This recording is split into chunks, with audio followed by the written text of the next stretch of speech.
Hello, good morning everyone. Good morning, Melgar naman. So, tayo po ay narito sa Melgar. Kagabi po ng madaling araw. Tayo ay dumating pasadong 12 o'clock.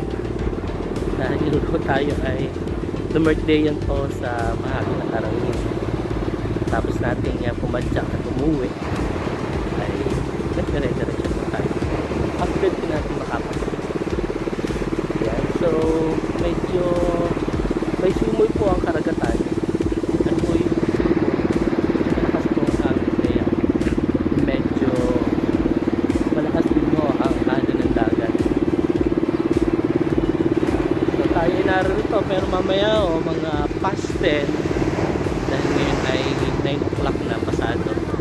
Mamaya na past 10 ay tayo ay babalik na uli ko ng Calapan dahil para puntahan naman ang ating radio program na mapapakinggan, mapapanood sa Facebook page ng DWO.